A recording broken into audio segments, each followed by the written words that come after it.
ছোটবেলায় না পাঠ্যপুস্তকে পড়েছি ভাদ্র মাসে কাঠ ফাটা গরম পড়ে, এমন তীব্র গরম যে একেবারে নাভিশ্বাস হয়ে যায়। আর বড়বেলাতে দেখছি সুন্দর ঝুমধরা বৃষ্টি। আসসালামু আলাইকুম, সবাই কেমন আছেন? আমি আবারও আরেকটা রেগুলার ভিডিও ব্লগ নিয়ে চলে আসলাম। বাট আজকের ভিডিওটা হবে পুরো চায়ের সাথে, হবে আজকে চায়ের গল্প। কিন্তু চাটা কিন্তু আজকে একদম স্পেশাল চা, বলতে পারেন ওষুধি চা। এখন যেহেতু ভাদ্র মাস, তাই আমাদের চারিপাশে কিন্তু ভাইরাল ফ্লু প্রচুর পরিমাণে দেখা দিয়েছে। ঠান্ডা, জ্বর, কাশি লেগে আছে। তাই এখান থেকে রক্ষা পেতে আবার চায়ের স্বাদটাও যেন পাওয়া যায়, সব কিছু একসাথেই করছি আজকে এই রং চাটা। বাইরে বৃষ্টি হচ্ছে, কিন্তু আজকের এই রং চাটা না হয় বৃষ্টি বিলাসকেই ডেডিকেট করলাম। রং চাটা কিন্তু ডিফারেন্ট স্টাইলে করছি, তাই রেসিপিটা যদি মনে করেন উপকারে আসবে তাহলে নিজের টাইমলাইনে রেখে দিতে পারেন। আমি এখানে কাগজি লেবু ব্যবহার করছি। কিছুটা লেবু আমি গার্নিশিংয়ের জন্য কেটে নিচ্ছি।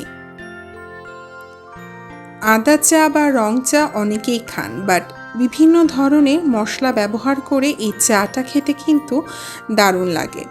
যেমন লাগে রিফ্রেশিং, তেমনি কিন্তু এটা একদম মেডিসিনের মতো আমাদের শরীরে কাজ করে।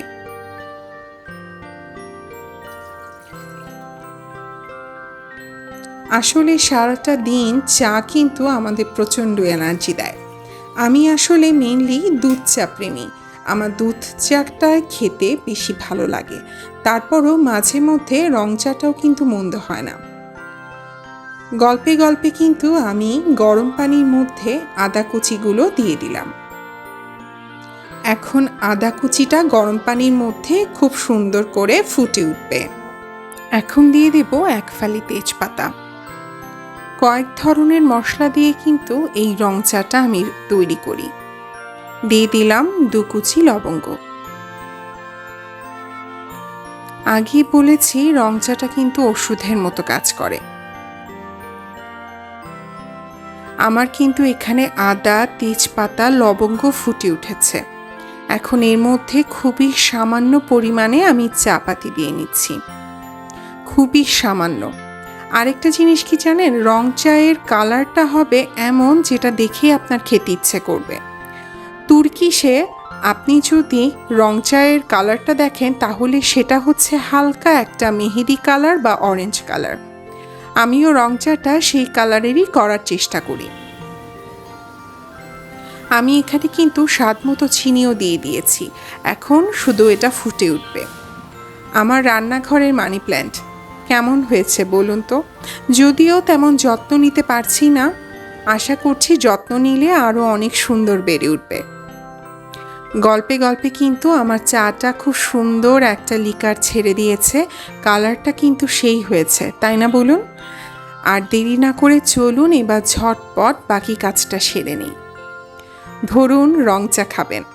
আমার আবার রং চা খেলে চায়ের কাপ থেকে যদি রঙে চায়ের কালারটা না দেখি তাহলে ভালো লাগে না। এই কাপ দুটো আমি কিনেছিলাম স্পেশালি রং চা খাওয়ার জন্য। দুটো কাপের ডিজাইন 2 রকম। আমি আবার একটু ডিফারেন্ট স্টাইল পছন্দ করি কি না। ব্যাস, আমার রং চা রেডি। এবার খুব সুন্দর করে ছেঁকে নিচ্ছি। কালারটা দেখেছেন? দেখেই মনে হচ্ছে যেন মুগ্ধ হয়ে তাকিয়ে থাকি। কাউকে এরকম 1 কাপ চা করে দেন, কে বলবে যে এটা একটা ওষুধি রং চা। খেতে কিন্তু খুবই দারুণ। আমি সবাইকে অনুরোধ করব একবার হলেও এই চাটা বাসায় খেয়ে দেখবেন। এই চাটা একবার খেলে আপনার বারবার এই চাটা খেতে ইচ্ছে করবে। শেষ একটা ফিনিশিংয়ে কয়েক ফোঁটা লেবুর রস দিয়ে দেব। লেবুর রস দেওয়ার সাথে সাথে চায়ের কালারটা আরও লাইট হয়ে যাবে, আরও সুন্দর হয়ে যাবে। দেখতেই পাচ্ছেন কালারটা সাথে সাথে চেঞ্জ হয়ে গেছে।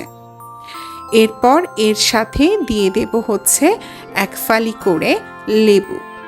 ব্যাস, আজকের এই রং চায়ের বিলাস বৃষ্টি বিলাসের সাথে মিলে গেছে।